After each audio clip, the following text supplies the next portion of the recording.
Hi, good evening. My name is Ann Coker. I'm the co-president of the Austin Section National Council of Jewish Women.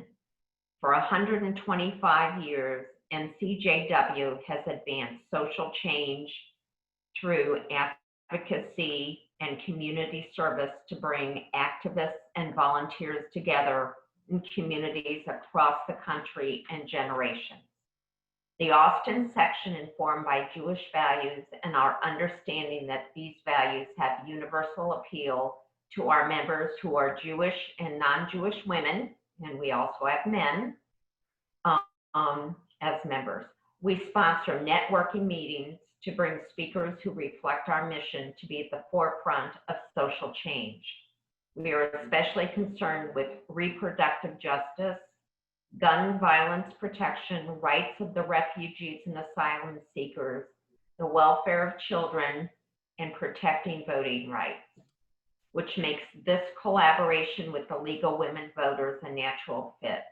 I'm now pleased to turn the evening's program over to Melissa Markman, who you've already met, and let you know that she is an immediate past co-president of the NCJW Austin section. Thank you, Ann, and thank you, Mariah. Welcome, everyone. Before I introduce our featured speaker tonight, I wanted to let you know that the League of Women Voters Austin area and National Council of Jewish Women Austin section have compiled a really great list of resources that we're going to be posting at some point in the chat. That's got phone numbers and websites that we think will be helpful and pertinent to tonight's discussion. You can copy from the chat, you can save the chat if you know how to do that, you can do screenshot, but in lieu of having to worry about any of that, I also want to let you know that the League of Women Voters Austin area will have those resources posted on their website, so you can check them out later and find all of that information there. And I believe also that in a follow-up email to everyone who registered for tonight's program, you'll also be able to locate those as well. Betty or Elise, if you do have that list to go ahead and put in chat, that'd be great whenever you can. So now for the reason we are all signed up on this tonight. Dana DeBeauvoir holds a master's degree from the LBJ School of Public Affairs and was first elected to the position of Travis County Clerk in 1986. Her responsibilities include conducting elections in Travis County. She has devoted herself to bringing high ethical standards, effective and cost-efficient practices, new technology, and high-quality customer service to the office of the county clerk. Dana's commitment to excellence in government has received nationwide acclaim. In 2009, Dana was named Public Official of the Year by the National Association of County Recorders, Election Officials, and Clerks. The National Association of Election Officials also awarded Dana with the 2009 Minuteman Award for developing a security practice that's effective and expensive and easy for election officials to adopt. In 2005, she was the national recipient of the National Association of Election Officials Best Practices Award for her work in using risk analysis to implement security measures for electronic voting systems. Travis County has been recognized across the country for its groundbreaking early voting program that is centered on customer-friendly polling locations. In addition to her work in Travis County, she has served as an election advisor and observer in countries including Bosnia, Kosovo, and the historic South African election that ended apartheid. We are honored to have her here to speak with us this evening. Please welcome Travis County Clerk Dana DeBeauvoir. Hi, everybody. It's really great to see y'all. I had you up on gallery a few minutes ago. Well, let me just begin by saying thank you very much for the opportunity to be with you tonight. I'm happy to get to socialize with some of the finest people I know. I really appreciate the work that the League of Women Voters does.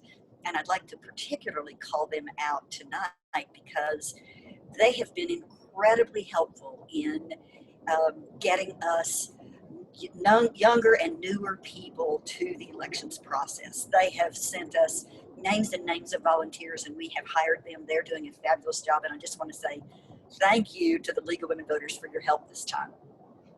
we have quite a few problems that we're having to cope with voting during a pandemic, and none of it's easy. We're spending a lot of money because basically we're conducting 2 elections at the same time. One of them is a very large by mail election, and the other one is, of course, our normal primary runoff election for both the Democrats and the Republicans. And then in addition to that, this time we also have the special District 14 election. So they're trying to put 2 incompatible elections together with a third, or 2 compatible elections in with a third incompatible election, and try to do this in an environment that is going to make voting in person as safe as we can humanly make it. I do want to start off by saying that the Supreme Court issued a unanimous ruling just a week or so ago that said that it is the voters' right and the voters' prerogative to consider their own health history when they go to ask for a ballot by mail for disability purposes. The point that they made is you can't just have fear, you have to have reason. But if you have a comorbidity, you're at risk, you're immunosuppressed, all of those reasons are perfectly valid for filing a ballot by mail under the disability category. So don't be intimidated. It's safe and it's legal for you to do that, and we will accept your request for a ballot by mail.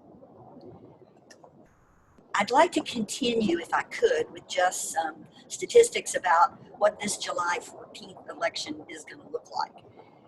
We have about 1,400 people that we're planning to recruit to work the field, basically early voting and election day, and we're almost done. I think the last I checked, we were up to 1,200 people, so we're doing great before election day. Of course, Monday is the start of early voting. And for voters who don't want to vote a ballot by mail, you can show up in person, and there are, for this election, starting on Monday, 20 early voting sites, and half of them are brand new. So we would encourage voters, this time don't go on autopilot, double check your space, your polling location before you leave the house so you know which one you're going to. Because the main difference this time around is there are no grocery stores. The grocery stores, we could not find a way to mix shoppers and voters and socially distance everybody in the smallest places that we have. So while we all love our grocery stores and they are wonderful, this was something that was going to be impossible to follow, impossible to make safe for voters. And so this time we're not going to use the stores. By the time we get to the November election, we'll see. But they're doing such a fabulous job taking care of us that I hate to add to their burden at this time and add to their confusion. So please don't yell at them when you find out they're not in place this time. It was not safe enough, and we think that they'll be back in future elections. Now, the other thing that's going to happen is on election day, there will be 100 vote centers.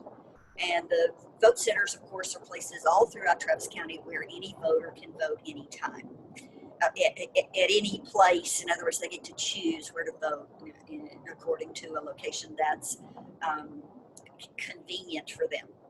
The polling places are all open 7 a.m. to 7 p.m., except on Sundays when we're open noon to 6. Now, a couple of other things about the dates for this election. It is a 2-week early voting period that starts Monday, June 29th, and goes through July the 10th. But there is a bit of an exception in there, and I want to make sure everybody knows about it, at least as best as we can get the word out. There will be, because the 4th of July is a federal holiday, there will be no voting on the 4th of July, nor on the 3rd of July. And that's what I'm concerned that voters aren't going to figure out first. We are not voting on July 3rd and 4th.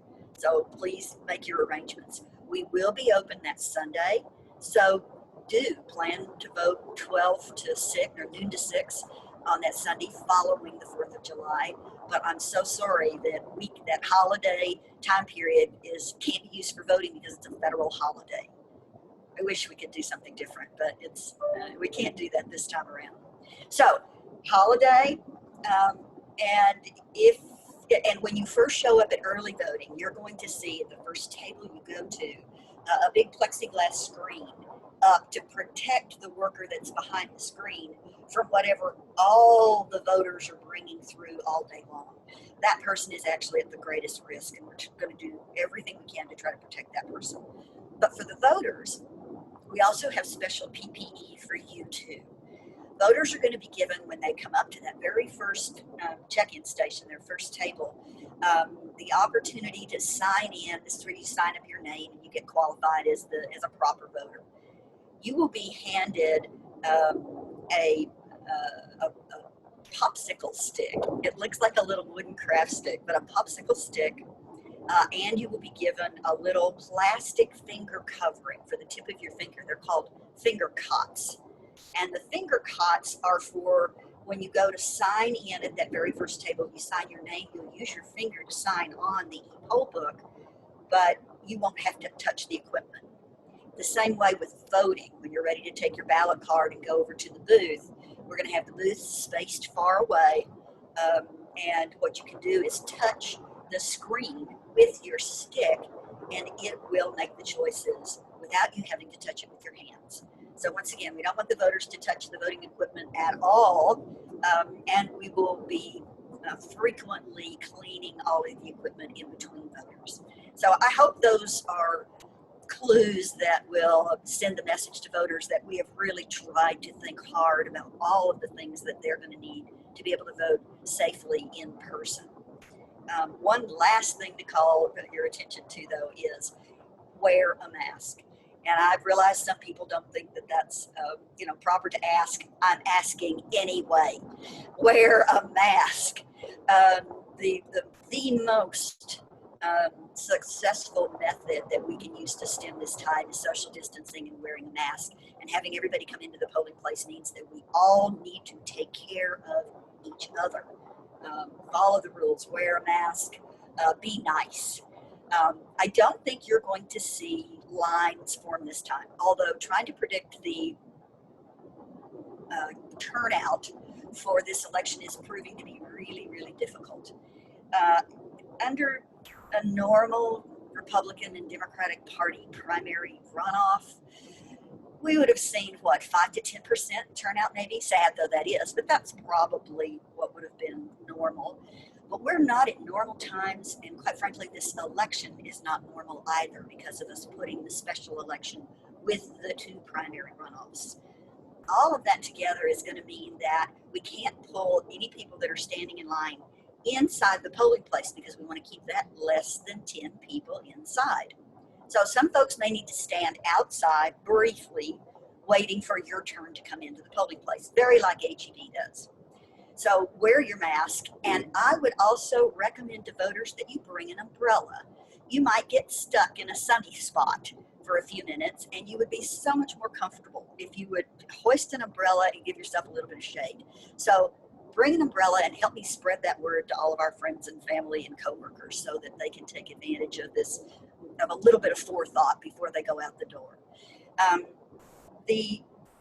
The other thing that I think is going to be the most significant this time around is the social distancing part. Voters are going to have to social distance from each other, and there are going to be markers on the floor and on the sidewalk to help people keep track of where they are in the line and how far away they are from each other. All of that means that we have a very, very different election climate than we've ever had before, and it's difficult to predict the turnout. But let's give it a shot. I think that we are looking at a much bigger turnout than we would have normally expected for just a simple runoff election. I think some of the pull to pull voters out to vote this election is coming from the District 14 special election. But I also think there is a feeling among voters, a sense that they want to vote. And no matter what the issues are that they're going to find on their ballot, they're going to turn out to vote. So it's such good news for elections.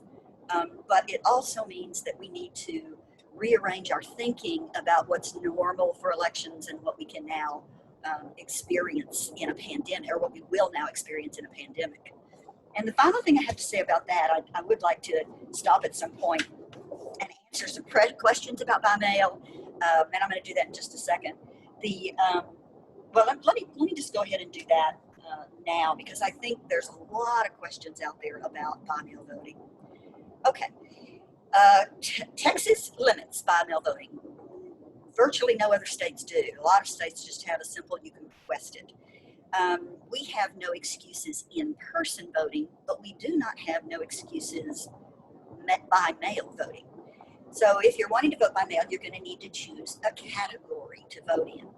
If you're over 65, you get the over 65 checkbox, mark that, put in your date of birth, and then we can tell from the face of the card that you're qualified for that category.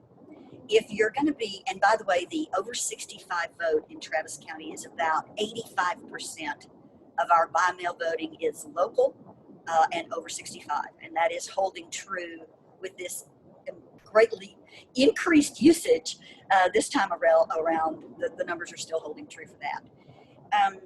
You can also vote if you're going to be completely absent from the county for the whole voting period. That means you might have already left town or you're leaving town this weekend. And we can tell by that if your ballot is being requested to be sent to an address outside of Travis County. So that makes it very easy to say, yep, this is fine, off it goes, as long as you're on the voter registration roll.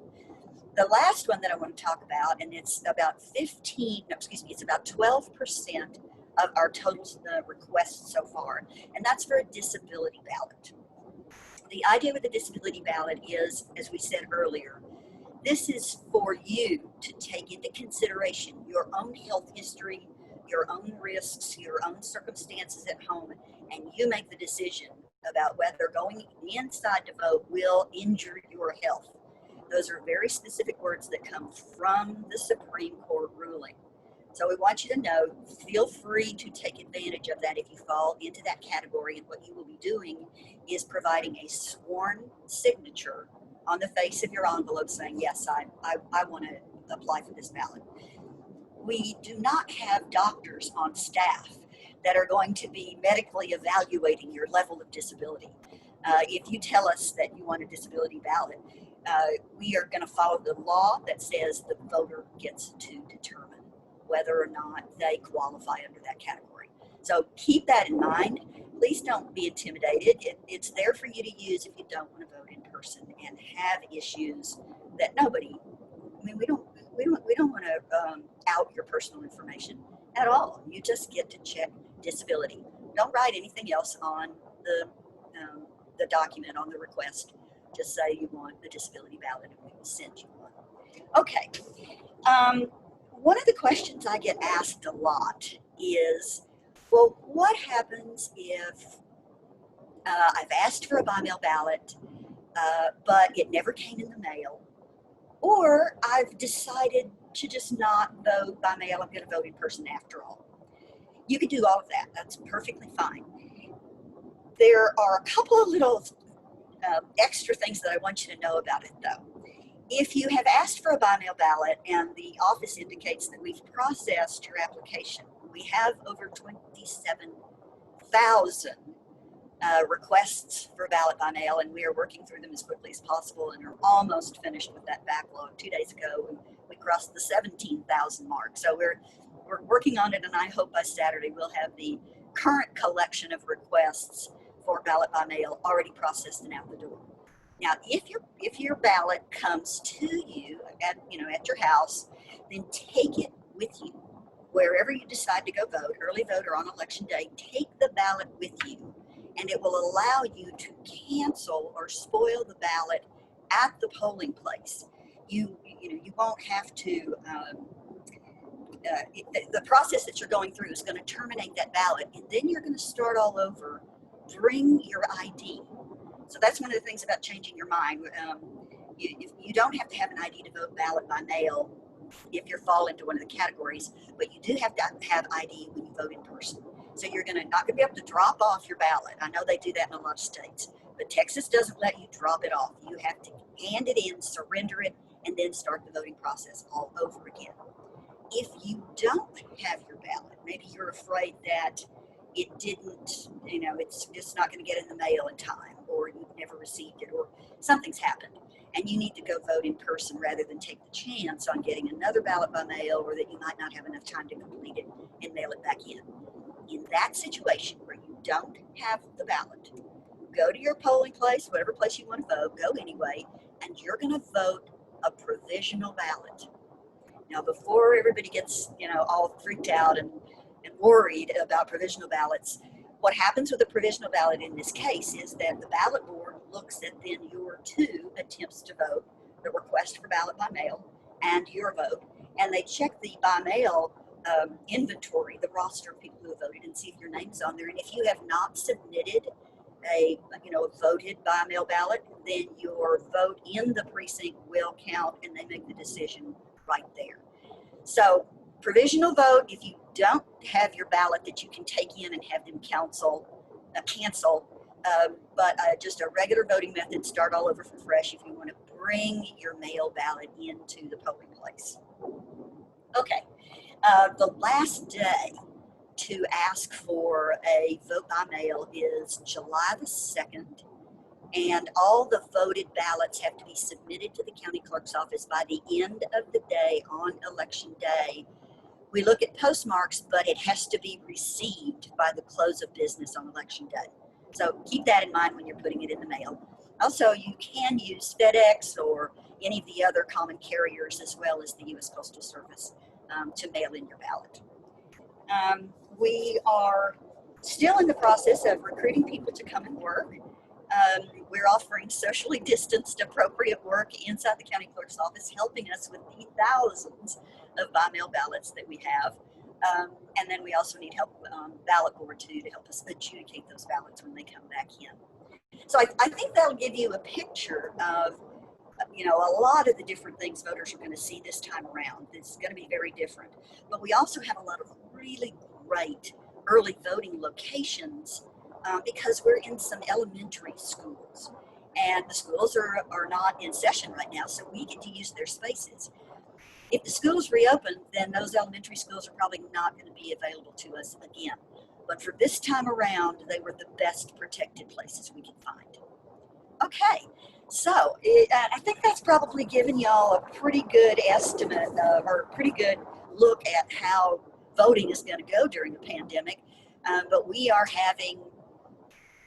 we're going to be learning lessons from July election that we will definitely be applying to November. I want to know how the election crew responds. I want to know how voters respond to the various different things. I want to find out if the idea of bringing an umbrella is really a good idea, because I'm concerned people are going to get stuck out in the sun.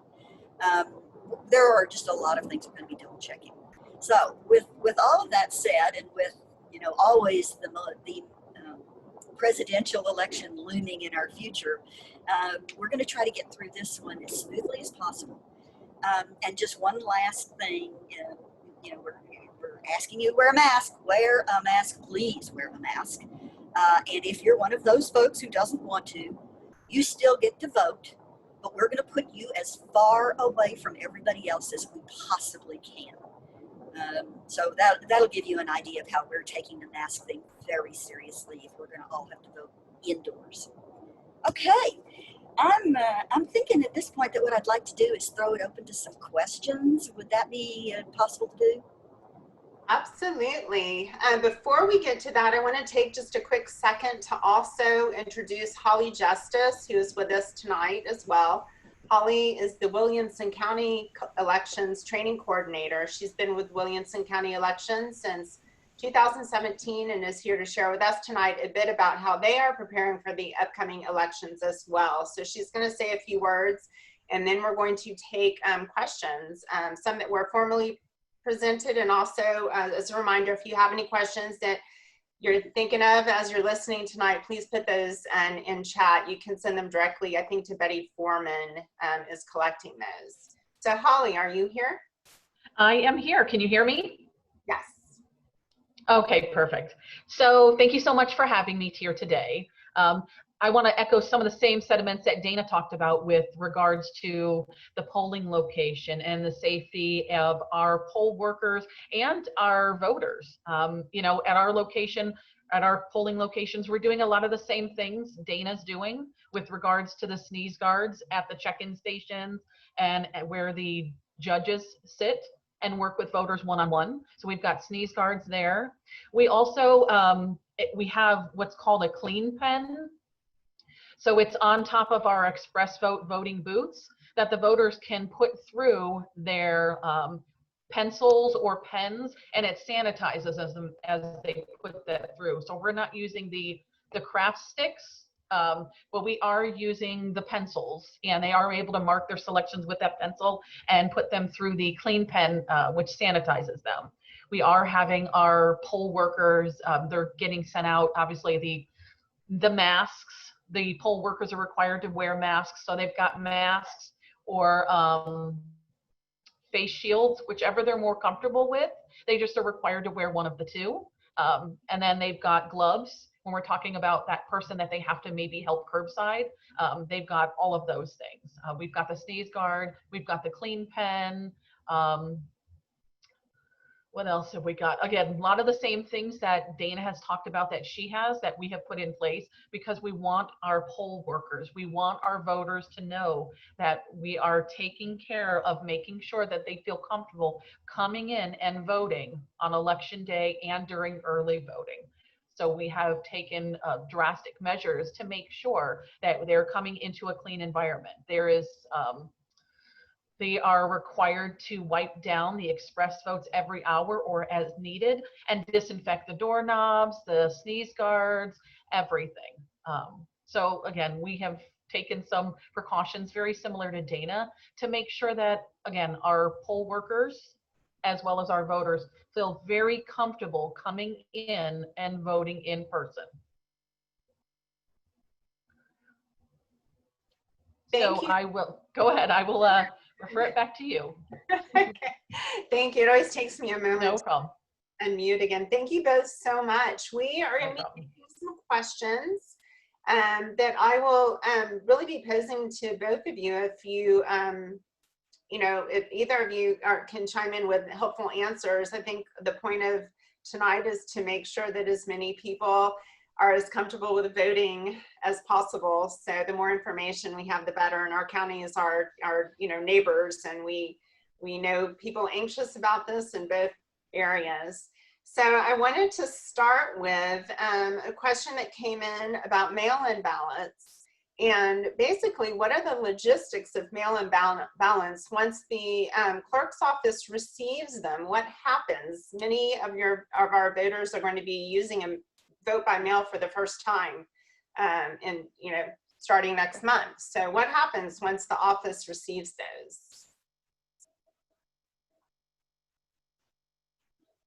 Yeah, don't forget to unmute. Dana, did you want to take that one? I'm happy to chime in as well. Okay. Let me get this thing out of my face too. All right.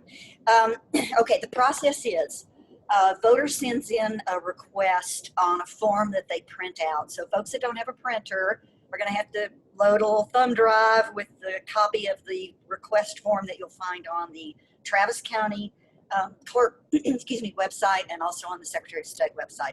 Use the county clerk if you're a Travis County voter because it'll have the correct address on your form. Once you fill out your card and indicate which category you're in, and also tell us which primary. We won't know whether you're Democratic or Republican if you haven't voted before. So be sure and tell us which ballot you want.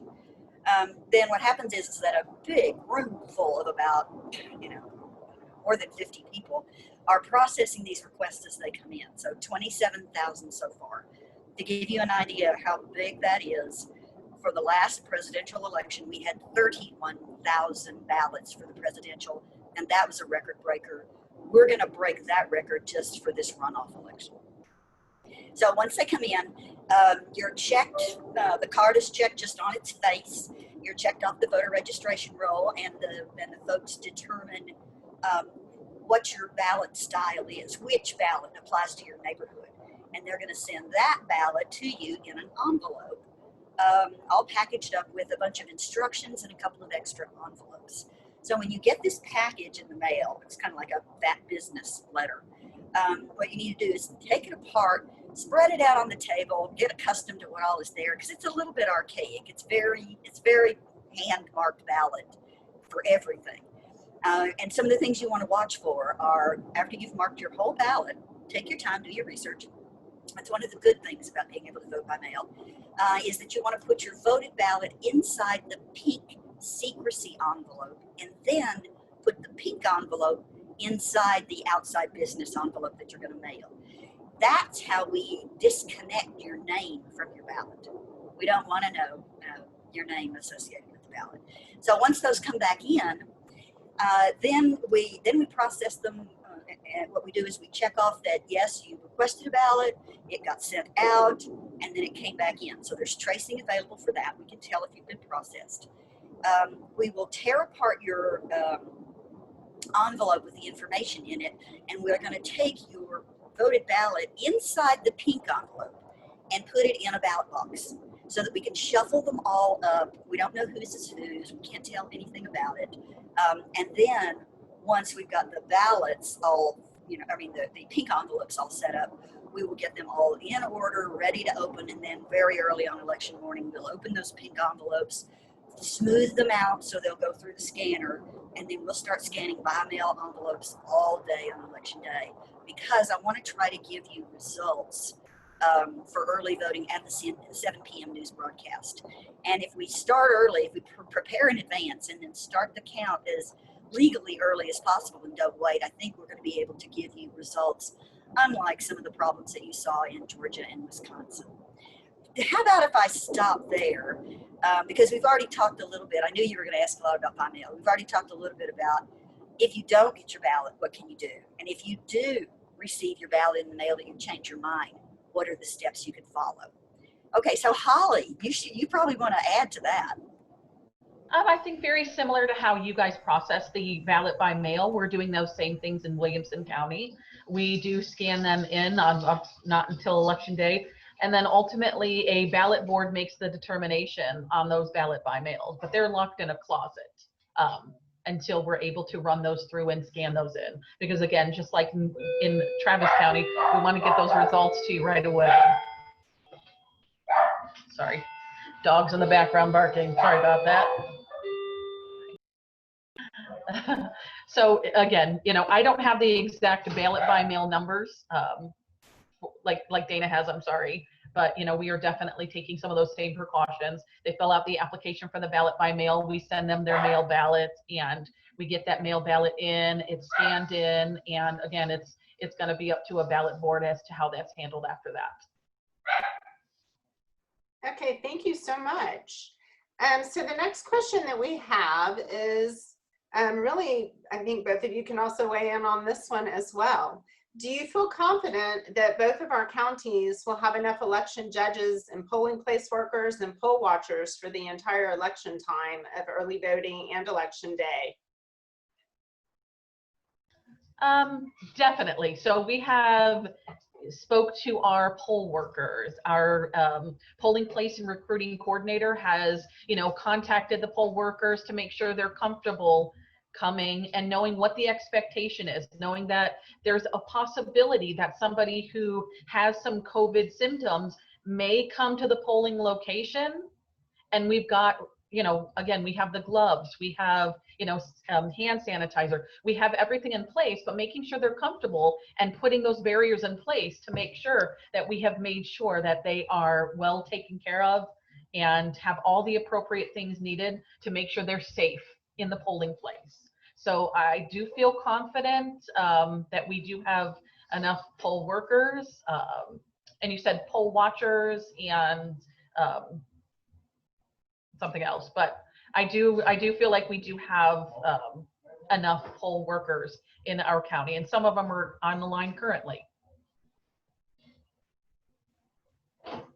If I could just add to what Holly was saying, I'm actually not very secure in how this is going to go on election morning. So I've tried to double back and set up plan B and plan C to try to take care of our situation, especially on election day morning, in case we have happen again what happened on March 3rd. On March 3rd, well, let me first say that every election, we always have a few, just a couple or so judges who, you know, don't wake up to their alarm, or they wake up sick, or, you know, something in their life has happened and there's a problem with getting the judge there in the polling place at 7 a.m. It happens, but not very often. 7 or 8 people would have been considered a lot of people for a presidential election. For the primary election, 80 people no-showed on election morning. And a lot of them were the judges.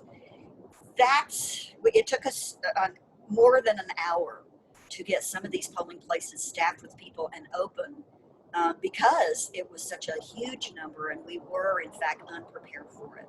So I know what that feels like, to have to go through 80 people first thing on election morning, and you know, you're just trying to make that many phone calls and shift that many people around.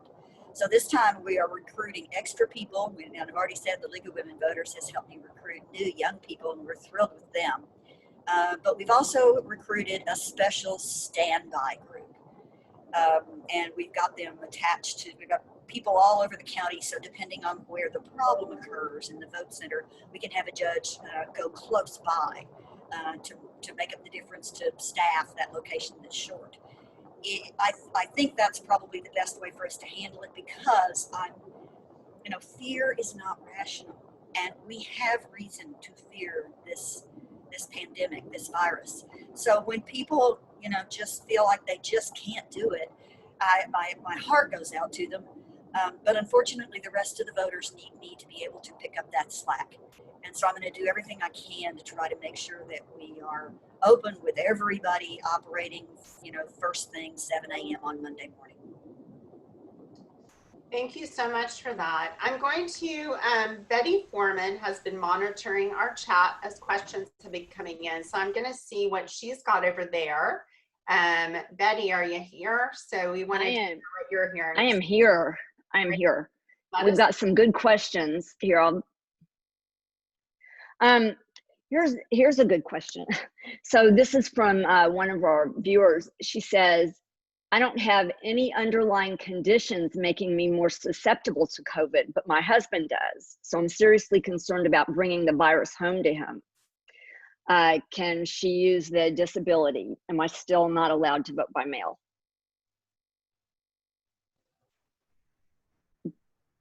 Dana, I think you're muted. So go ahead, Dana. You are entitled to vote by mail, because part of your medical history is that the person you've been quarantining with for all these past months is absolutely vulnerable. That is a real situation. So, yeah. I'm not a doctor, and I'm not a lawyer either. But to me, the risk is real that if you come inside a polling place, there is a good chance, perhaps even a probability that you would bring it home. I think that is exactly what was intended by the unanimous Supreme Court decision, was that you get to take your health history into consideration and make that choice, and it is appropriate for you. Okay, good. Here's another one. Can both speakers address their best advice about the use of curbside voting? Who should use it, who shouldn't, and what is that impact on voting? Well, if Holly doesn't mind, I've already had to take quite a bit of questioning on the curbside voting thing. So let me get started with it. First of all, we thought it would be a really great idea if we could have everybody vote outside. I know it's July, I know it's hot, but being outside reduces your chances of contracting this virus by 18 times, according to the CDC. So we set up our mock polling place. We were feeling pretty good about the way we had organized it. And when we operated it as a test, what we discovered was the equipment, the poll book and the actual voting equipment can't take the heat and the humidity and the direct sunlight. So even though we tried to put them under tents and, you know, keep them as cool as possible, it did not work. So the same thing is going to be true with curbside voting. Curbside voting is available in Travis County. It is not heavily used because it's so easily overwhelmed.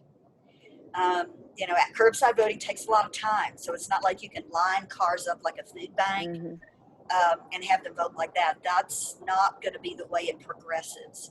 It will be slow. It is intended, the law is intending it for voters who are too ill or have a condition where they can't walk inside the polling place. Okay, so if you're one of those people, then curbside voting is for you.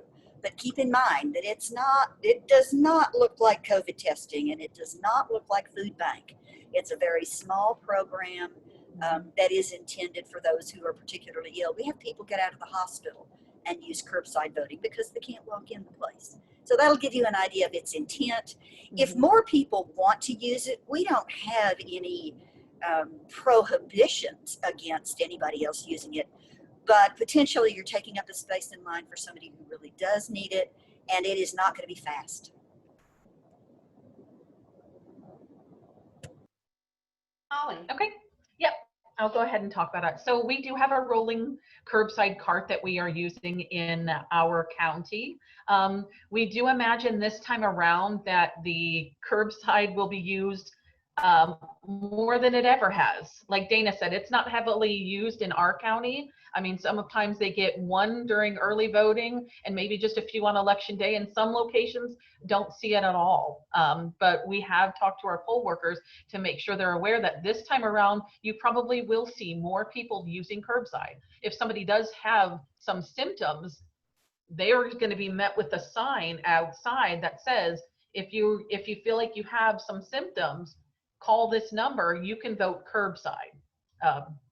So we do have those processes in place for curbside. We will have, you know, the poll workers will be wearing gloves. They can wear a face shield. They've got, you know, their mask, and they're going to be able to sanitize. The voter's going to have the ability to vote while the poll worker stands back and gives them that privacy and distances themselves away while the person is voting, and then bringing the equipment back in, and then obviously sanitizing all of that equipment and putting that document, that ballot card, into the machine, and then again sanitizing anything that was touched by that particular person. So we do imagine this time around that curbside will be busier. So our locations have 3 express vote ballot marking devices inside and 1 curbside cart that'll probably be heavily used outside. Thank you. Here's a question about future elections. Can both of you share your thoughts about online voter registration? And if you think that's a good idea, what do you suggest that we can do to help perhaps bring that become a reality? Holly, you do more voter registration than I do. Why don't you take that one? So I love the idea of voter registration online. Anything that you guys can do to go to the Secretary of State and, you know, express the, I think there's a lot of other states that do it. It functions very well for them. I see no problem, and we would love to be able to have voter registration online and be able to use that. So anything that you can do to express your concerns or your reasons why that would work for voters versus having them fill out an application, hope that they wrote it correctly, hope that we're able to understand it when it gets to our office, hope we put it in the system correctly, and we're very good with that. But sometimes it's hard to interpret the writing. Sometimes if they're filling it out online on a computer, they're much more accurate with what they're putting in there. They're able to see it, they're able to fill it out better, and it's just a better, accurate record. So I am all for it, and so is the rest of our county. We just have to get it put in motion. And I know it's been talked about, but it's not in effect currently, but we would love to see that in effect. And I think it would benefit our voters immensely. I would agree with Holly. The system that we have right now for registration is archaic and unfriendly and not helpful to voters. Most states have some better way of registering. A lot of them already have the online registration. Texas should do it. It's long overdue.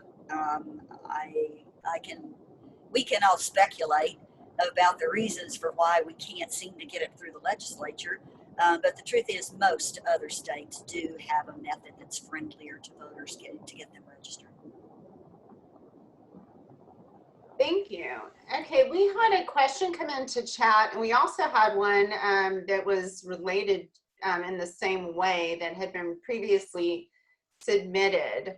Why doesn't the Age Discrimination Act or Civil Rights Act give people under 65 the same right to vote by mail as citizens over 65? The person who asked this question said it seems arbitrary to let 65-year-olds and prisoners vote by mail, but not them. I was a part of a couple of those lawsuits that went through the courts that were a little bit confusing because there were 5 different lawsuits.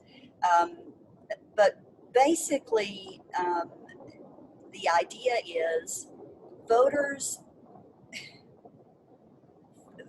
have the right to make their own determinations.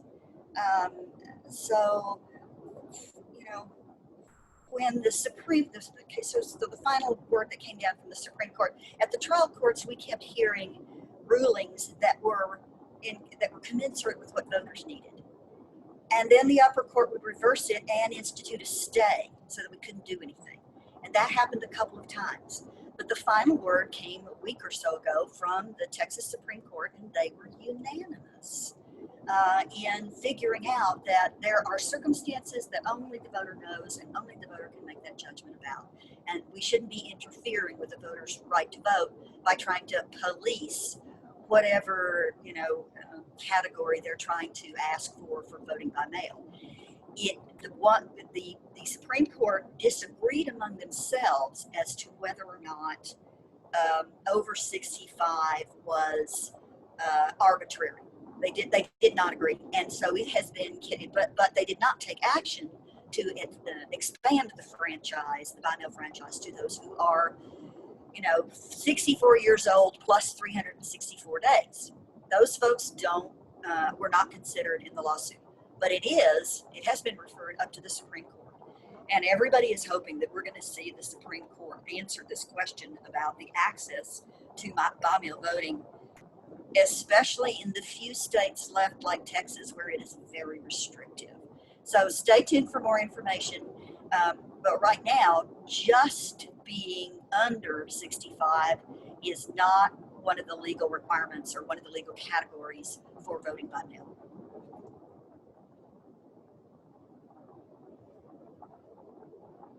Thank you. Betty, do you have some? Okay. Yeah, I have another one. As the number of mail-in votes come in, would there ever be a situation where you would reduce the number of voting places because there were so many people voting by mail?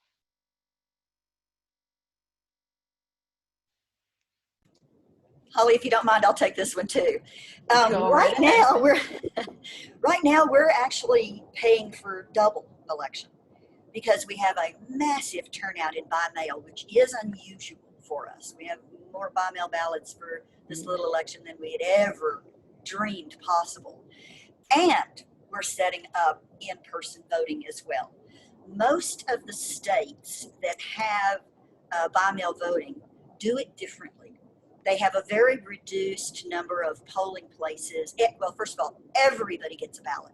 Every single registered voter. Once once you have sent out the ballot, they've sent it back in. Everybody's fine. Then the idea of trying to, I'm sorry, I'm not answering your question. Can you try me again? I think I'm not. Yeah. I was going to go back to it so I could read exactly what they said. Basically, would there ever be a time where you would reduce the number of voting locations because there were so many people voting by mail? Right. Well, not in Texas. We wouldn't do Okay. that. Texas, I think, will always have an opportunity for in-person voting, and that's fine. So that's the law currently. But imagine if we had a situation like Washington, Oregon, Utah, Colorado, even California now, a situation where your in-person polling places would be more about having the place to drop off your by-mail ballot, or to vote in person if you want to, but not to have to rely solely on the post office. So what happens is that they will have much fewer locations, but their purpose is to collect those voted by-mail ballots from voters. You can drop them off someplace, and so that you can provide services to voters, most especially those that need ADA assistance. The polling places are important for that. So the distribution of polling places needs to be completely rethought if we're going to do all by mail. And I would love it if Texas had the chance to work that kind of a program. I think we might see better turnout, and we might see fewer mistakes from voters in marking their ballots if they had a little bit of time and ability to vote that way and then drop the ballot off. And I think that's what cuts the expenses, is not trying to conduct 2 full-blown elections, but trying your best to put what each part needs together in one place. Holly, why don't you try to explain the rest? Yeah. So I feel like in Texas, if we had more ballot by mail, I don't feel like we would reduce the number of sites. I feel like our voters feel very, I think they love having the ability to come in and vote in person. They love their being able to walk in and perform their civic duty. We have so many voters who have a ballot by mail and still want to bring it in and vote in person on that day because they feel like they have the ballot by mail, but they love coming into the polling location and voting. They feel a sense of satisfaction walking out with their sticker, having voted in person. So even if we had more ballot by mail, I do not think we would reduce the number of polling sites because, again, in Texas, voters are very proud to come in and mark their ballot. Thank you both so much for that. I think we have time for one more question. And I think I'm going to, we've gotten several questions and people are inquiring about when there are issues with voting and what we can do to help. So both the League of Women Voters and the National Council of Jewish Women are filled with members and supporters and allies who have a great mission to protect voting rights. So where there are places where there have been discriminatory issues, where there have not been as easy access in certain communities like Black and Brown communities, poor areas, what do y'all have advice for everyone listening today about ways that we can help?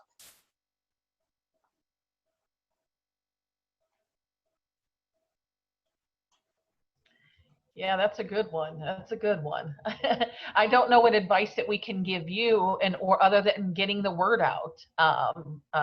So people know that where are their polling locations, what's available, curbside's available, ballot by mail. So I think it's just communication. How can we communicate effectively so people know what are the available sites? I think people call us on election day saying, where can I go to vote? Even though for 2 weeks we've put it on Facebook, we've put it on Twitter, and we put it out there. But some people just, they're not on social media. So they're still relying on word of mouth. So if there's any way that we can get out there and let them know where these places are, where they can actually go and vote, so they don't feel like there's not a voting location in their area. If they feel like there's an area that they want to have a voting location in, reach out to us and let us know and say, hey, this would be a really great area for a polling location. Let us know. It's all about communication. Holly, you're so right. And if there's one thing we've learned during this pandemic is how badly communication suffers. It is very difficult to communicate with everybody when you've got, 3/4 of your staff teleworking, only a few people are coming in and they rotate out, and it's just very hard to do communication in a pandemic. That said, we need to let the League of Women Voters be the League of Women Voters. They do the best job of anybody I have ever seen, any group I've ever seen, of educating voters about what the candidates are about and what the issues are about, especially constitutional amendments, which can get really dense. So my thought is, get the word out to voters that if you want to be prepared to vote, if you want to go in and make all good decisions that you've thought about and that you think are the best for you, the League of Women Voters is your best source. So my thought would be the best way I can help you is we need to round up some more membership. I would agree with all of that. To take myself off mute. Thank you both so much for joining us tonight. A lot of really great information. I think we, our two organizations are always worried when it comes time for elections, because we know there are just so many things we worry about with this, and having to do this during a pandemic is especially worrisome because we just encourage everyone to vote all the time, all year long, and approaching election time, and then this happens. And I know that it makes your jobs more difficult. And thank you so much for, putting some of our worries at ease, because it sounds like, as we knew you would, y'all have got your clerk's offices are under control and doing great. Thank you so much for sharing this great information with us tonight. I'm now going to hand the program over to Cinde Weatherby, who is the issue chair of Voting Rights and Elections for the Texas State League of Women Voters, and Joyce LeBombard, who is the immediate past president of the League of Women Voters Austin area.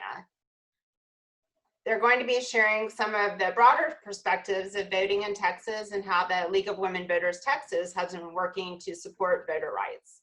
Ladies. Thank you so much for being here. I mean, we really appreciate this collaboration with a new group. And I'm here to talk about the things that the League of Women Voters of Texas has been doing during this pandemic and all the time. I don't know if everyone understands that we have 3 levels to the League. There's the National League in Washington, D.C., and they have a tremendous number of services that they provide to all of our leagues. And then there's the local leagues, and every member of the league is a member of all 3 organizations. You join at the local level, and then you get involved with other things as you have interest. But the League of Women Voters of Texas pulls its board of directors and issue chairs from all of those local leagues. And of course, our main focus is on the legislature. But in the last several years, we have really stayed focused on a couple of things. One being the go-to place to find out all your answers to questions that you have about voting. And I really appreciate what Dana said, because that's really been our mission. We're very committed to it, and we do that on a fantastic website, which you've got on your resource list, LWV-TX.org. We have a modicum of staff, but we have people that are working all year round, every day, making sure that when something comes out and there are changes made, that our website is updated, and it's concise and formatted in a way that you can go there and ask your questions and find your answers. So I believe, as I've listened to the entire webinar tonight, there's not a single subject that we don't have good, concise, understandable information about, and the details, so that you'll be able to go there and find out the answers to your questions. And then if you want to do any additional research, you can certainly do that. And we link to all the county websites in the state. We work with all of the election officials in all the counties we reach out to. I mean, now is really the time for us all to give these people a lot of love, because you can tell how devoted they are and what a great job that they're doing, but they need help. And so that's what we've been focused on. You can talk about the things you want, and we are very committed to advocating for online voter registration and a number of other improvements. But right now, we need to concentrate on things that we can do, actions that we can take. And when Dana opened up and said that she got election workers due to us, that really made my heart sing, because we jointly, there was no joint one on this one. The League of Women Voters actually did a webinar where we invited people who were from the election workers, the election departments, but also all the other collaborators that we work with around the state to focus purely on providing election workers that are needed and how to recruit younger members. And I know here locally we've had a great success, and I'm glad that they did come through, because today I found out we worked with setting up a project with a couple of local young tech organizations, and they used all the tools that they use every day in their work and in their other activities. And I understand there were something like 215 that were forwarded to Dana. I don't know how many of those ended up being workers, but we've got to start somewhere. And now we've got this established relationship that we will be able to take advantage of in November. So highly recommend that you go to our website, and certainly we'll take you as new members and get you involved in doing other things to do, make a difference too. Another example of something that we've done recently is a webinar co-hosted by the League and the disability community, because we think of people who need additional help during times like this, and understanding things and giving accommodation to those individuals who are who have different challenges when they go to vote. We also support election officials around the state by doing now I think it's been the sixth election that we've done a county website review. And it's been pretty amazing, because we have sort of come up with a little competition between counties, and by the ratings that we have on how many of the services they provide on their website, they get rated outstanding, good, you know, in a range of ratings. So that's been something that we've done, and we this competition has increased both the quality and the compliance with the websites that are provided. You know, we have a terrific website here in Travis County and also in Williamson County, where I don't know if you know, not only can you get good information on where to go and how to vote, but on election days, they have a system on their website or that you can go to and find out how busy that election place is. Here in Travis County, it's sort of like a traffic signal. Red light means that it's pretty busy. Yellow light, it's getting busy, and green is maybe that's where you want to choose to go to vote. Because here in this county and in Williamson County and in Hayes County, you can vote at any location, especially, well, you've been able to do that for election day, for early voting, but that's also now true with the countywide polling places on election day. Plus, we're also involved in the election protection efforts statewide and plugged into the national community too. I don't know how many in-person election work protection force is going to be out during this election or not. I haven't been working with them on a daily basis, but there are phone numbers that you can call on election day to resolve any problems that you have encountered on that day. And it's available now in Spanish, in the Asian languages, Arabic. There are links to ASL and also links to the Disability Rights Texas support systems. The other thing that I'll mention is something that's come up several times in this webinar, and that's communications and collaboration. When I got involved 3 sessions ago, we restarted a voting rights coalition that had come together in I believe as the voter ID started. But this is a statewide collaboration of groups, voting rights organizations. A lot of them should know: ACLU, Common Cause, and NAACP, Texas Civil Rights Project. A lot of national organizations that we work with, the National Lawyers Committee, Protect Democracy, a whole number of other organizations. And we talk weekly, meet in person. Well, we did meet in person in the last legislative session, weekly in the Capitol. But after that, after the session was over, we've continued to meet bi-monthly. And we're also on a number of national task forces that work directly with each other to prepare for how we can all collaborate. We uplift their messages, they uplift our messages. And I want to also report, which is so exciting to us, this whole new generation of groups that have come into play, like Campus Vote and Move, and just all sorts of folks that are Jolt, across the span of representation of the young voter, or maybe just the group that's never been involved, never civically engaged in voting. So that is tremendous, and they're all beginning to step up and take action, and that's just wonderful. The League sets itself apart a little bit from some of our collaborators in that we are totally 100% nonpartisan. We never, ever rank or support or oppose any candidate or any political party. And that has allowed us to establish a relationship with the Secretary of State's staff that other organizations have yet to be able to do. And so we've been able to make some suggestions and had some minor victories.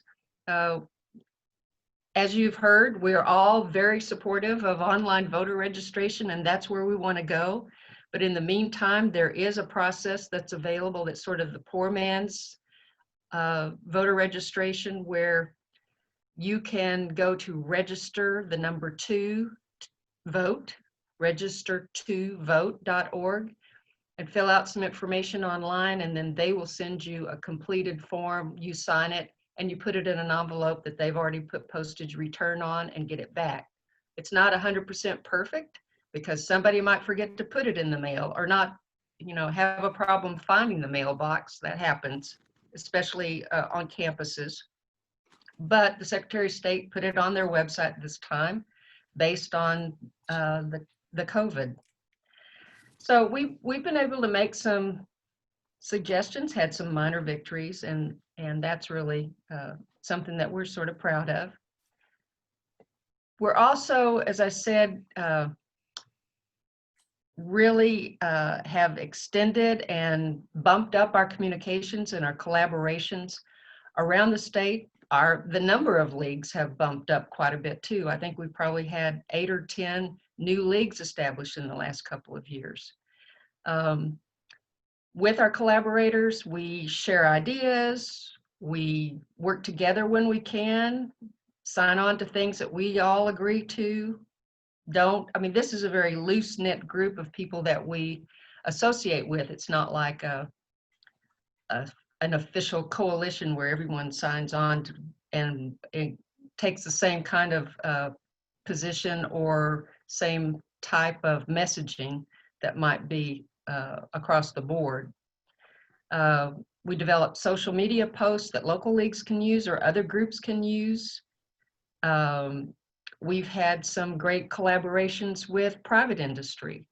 The league here in Austin has had a great relationship with the Alamo Draft House, for instance, and there are a number of their people that have been involved.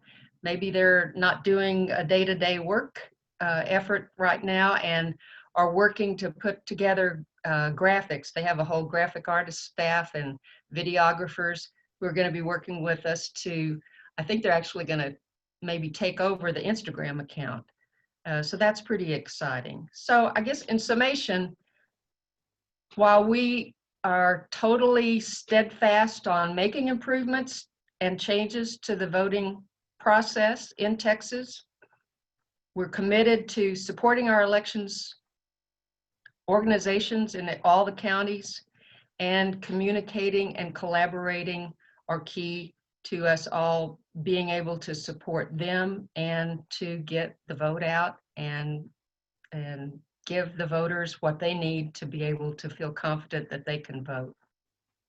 I hope I didn't take up all the time here. Thank you, Cindy. Does Joyce want to say a few things? Yeah, so I'll just say a couple of things. I was going to talk about the lawsuits, but Dana covered that already. And like Cindy said, there's 3 levels. And so while Cindy really works at the state level with the voting issues and election laws, the League of Women Voters Austin area, we focus on Travis County and Williamson County. There is now a new league in Williamson County, the League of Women Voters, Williamson County, but they just formed last fall. And so they're still very young and small and growing. And so we are working with them to make sure that we continue to cover all of the elections in Williamson County as we have in the past. And so we're now working with them to maybe get more information that's relevant to that area to be more useful.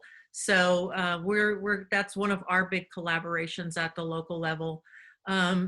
As Cindy mentioned, so one of our big focuses during this COVID time is what has been working, trying to get more poll workers. And we're so glad that Dana is happy with how that's working out.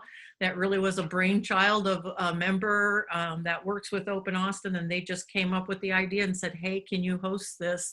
And we just made it happen within a few days. So that was really exciting. A lot of what we're focused on now is really more for the fall election and how to work in this time of COVID.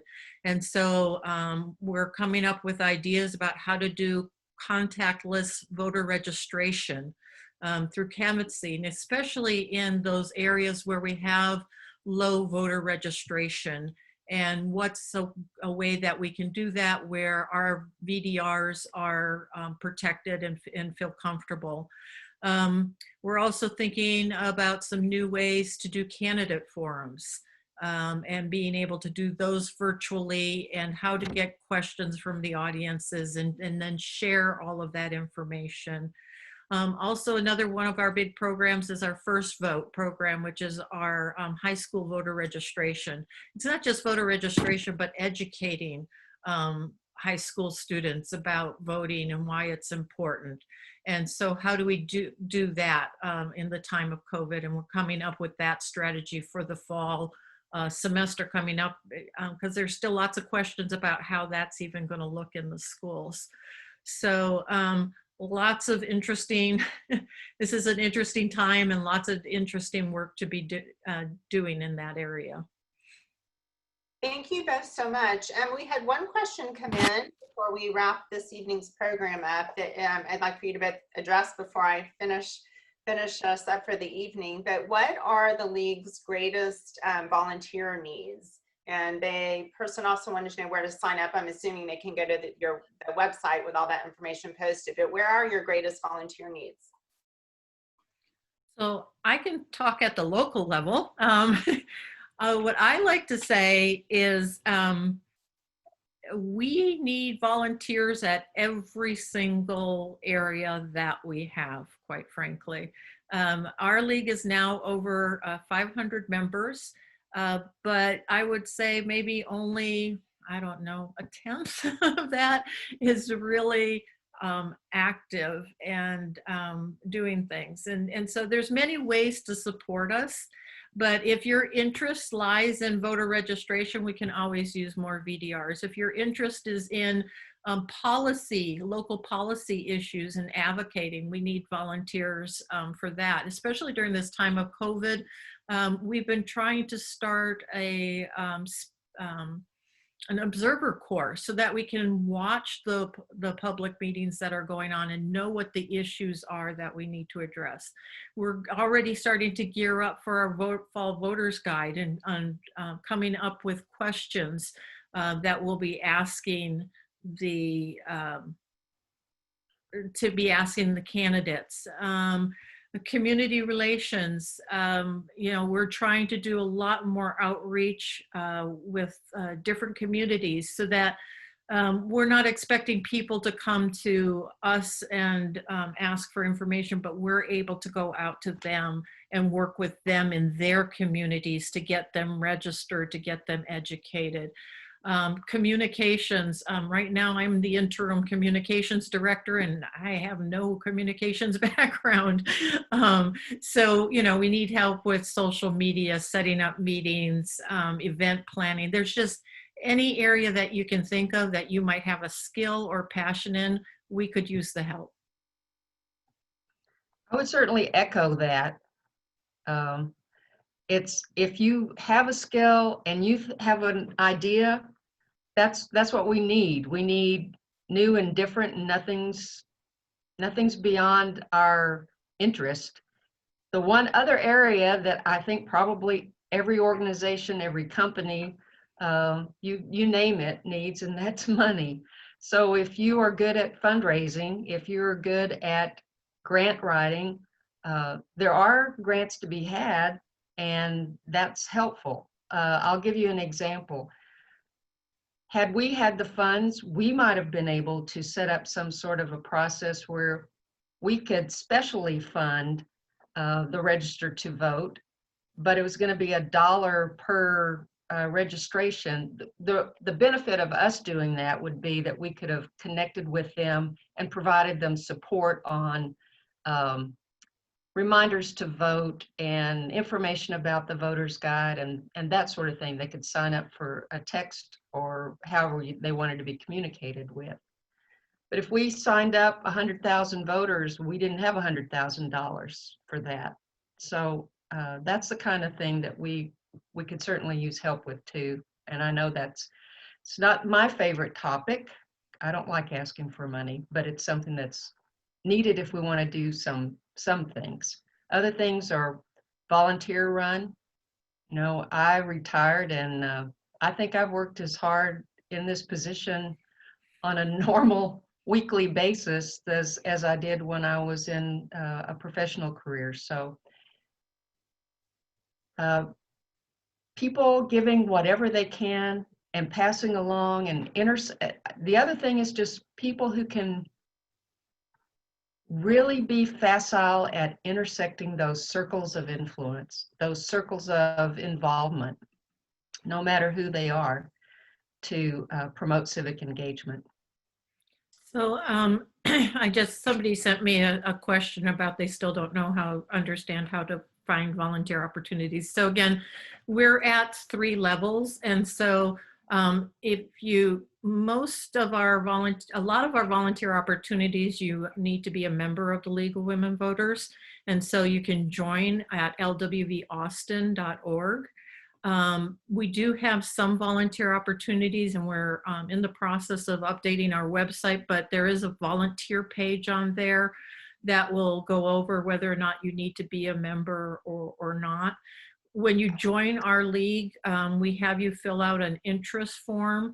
And if your interest really lies more with items that are at the state level, then we'll refer you to the state level. But you're typically joining at the local level, and we'll bring you in there.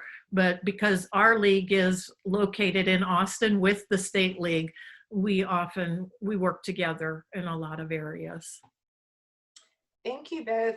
Joyce, this question did come in for you, and we probably have time for just this one question, but can you talk about a bit about groups that collaborated with the league on lawsuit about voting by mail? Is that possible for you to give a brief explanation? Sure, I'll try and remember them all. So the Texas Civil Rights Project was the organization that represented us.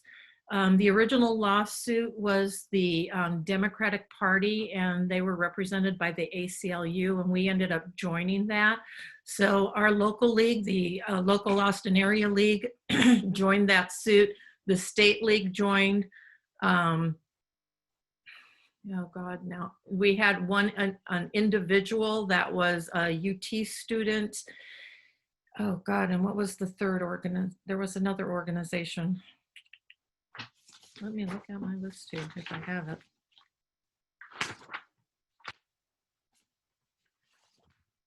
Can't remember who the other organization was right now, because that state level, the lawsuit that we were a part of, that is over. I mean, that suit ended with the Texas Supreme Court ruling that Dana talked about. There is still a suit with the Democratic Party that's at the US Supreme Court about the age discrimination. And that one hasn't been heard yet. So that won't impact the July election, but it may impact the November election. Oh, here, somebody just wrote me. The other was Move Texas and the Workers Defense Action Fund, and yeah, the University of Texas student. So those were all the organizations that were in the state suit. Thank you, Mariah.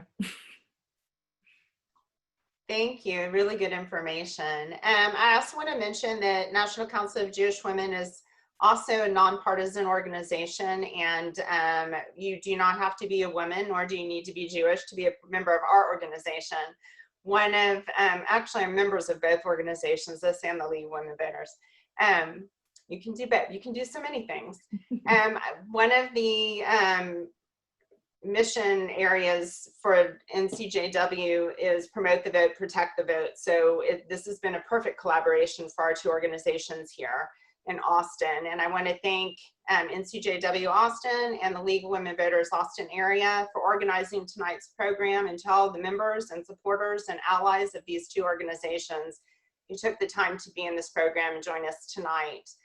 We are all voting information ambassadors, whether we meant to be or not. That's so much of what the League does. It is a portion of what NCJW does, but I know that all of us, whether even we're members of these organizations or not, everyone who has signed on and participated in this program tonight has probably made themselves aware to their friends and family and colleagues that they care about this issue. And so they probably look to you and ask you questions because they know you're paying attention. So I feel like we're all armed with a little bit more information to be sharing. So that's always a great thing, and definitely over and over that's been repeated tonight by our speakers is communication and sharing what you know with people who need to know it. And reminder that July 14th is the Texas special election and primary runoffs. Early voting runs June 29th to July 10th, with the exception of July 3rd and 4th. And July 2nd is when vote by mail applications are due into the election clerk's office. So they must be actually physically in the office by July 2nd. So make sure to let people know that.